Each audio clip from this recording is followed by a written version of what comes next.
mais uma vez, na sequência de estudos sobre o aparecimento do Anticristo. Nós vamos para o quarto sinal e ele vai ser dividido em dois. Então, eu vou fazer 2 vídeos de 7 minutos, né, para não ficar longo, porque esse tema ele é muito estudado, ele é muito pesquisado e ele é muito polêmico.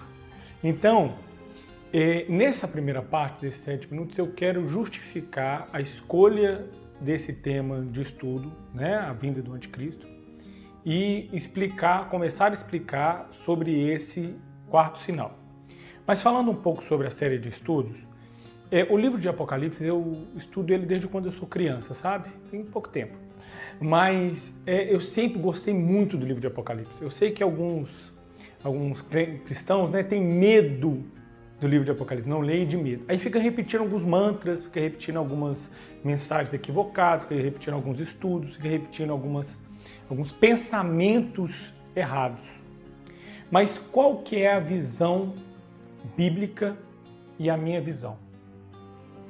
A visão que eu tenho em relação à escatologia, o aparecimento do Anticristo, a volta de Jesus, assim, a retirada da sua igreja, é uma visão que muitos teólogos, eles dividem pré, pós, mi, e não é sobre isso que eu quero falar. Eu quero falar sobre a questão de que Jesus ele vai voltar para buscar a sua igreja, ok? E isso é fato. Segundo ponto, se é antes, se é durante ou se é depois, cada um pode enxergar da forma que quiser. Essa pessoa não é um herege, essa pessoa não está em pecado, essa pessoa não tem falta de conhecimento bíblico, ok? Apesar que a teoria do rapto secreto, a teoria de que nós não vamos passar, é uma teoria muito romantizada, e no próximo vídeo, no quinto, eu vou falar sobre a teoria do arrebatamento secreto, que é uma teoria moderna, os pais da igreja não acreditavam nisso, o próprio apóstolo Paulo refuta isso várias vezes, mas tudo bem, você é livre para acreditar nisso. A questão é o seguinte, Jesus vai voltar, vai resgatar a sua igreja. Isso é fato. Se eu negasse isso, eu seria um herege, ok? Então, só para rebater algumas críticas de falta de conhecimento bíblico, ou então falta de respeito, não é sobre isso, entendeu? Só que a linha de pensamento bíblica, e isso não me corrobora, não é um versículo isolado, não é dois ficará, um será levado, não é filme de Hollywood. São mais de 60 capítulos explicando o aparecimento do Anticristo, depois a vinda de Jesus, a reunião dos seus santos nos ares, a ressurreição dos mortos em Cristo, junto com os vivos, e essa é a redenção dos justos. E é muito interessante, por quê?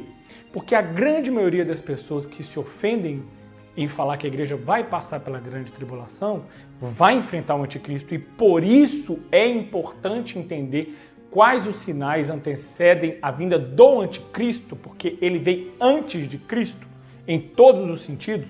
Inclusive, João falou, olha, o espírito do Anticristo ele já opera. Mas por que é importante você saber disso? Porque Jesus disse, fique atento para que ninguém vos engane, não acontecerá dessa e dessa forma. Então, este quarto sinal ele é muito importante para você entender o motivo pelo qual eu faço essa série de estudos.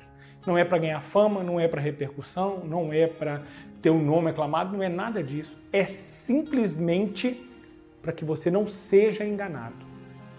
Ok? Não adianta colocar um romance, falar que Deus não vai deixar sofrer, porque isso não existe. E a grande maioria das pessoas que defendem que a igreja não passará pela tribulação tem um pequeno detalhe que ela se esquece. A ira de Deus é para os filhos da desobediência. A ira de Deus em Apocalipse, os cálices, não tem nada a ver com a grande tribulação.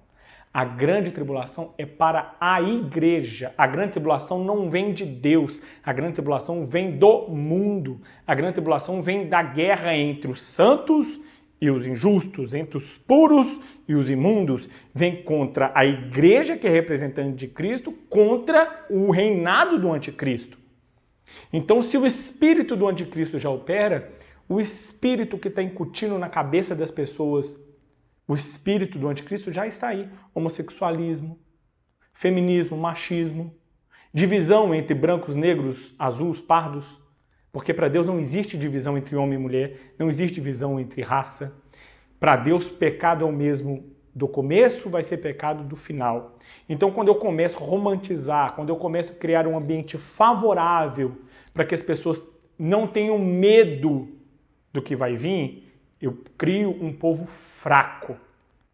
Eu prefiro estar preparado para a guerra e a guerra não vir e eu ser salvo, glória a Deus, livramento, do que ser pego desprevenido.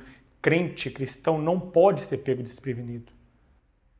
Então, todas as referências bíblicas deste quarto sinal apontam sobre Israel. E é importante deixar claro, que eu vou falar no próximo, que eu vou dividir em dois, que Israel, terra, povo, não é mais o povo de Deus. Irmão Vitor, que heresia!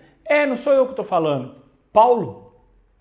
Porque se você considerar que Israel ainda é o povo de Deus, você tem que rasgar todo o trabalho de Paulo e jogar no lixo. Você tem que pegar o sacrifício de Jesus e anular ele.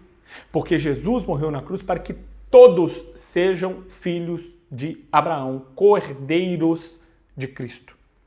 Paulo deixa muito claro no livro de Romanos, não existe mais separação entre gregos, gentios, judeus, não existe mais isso.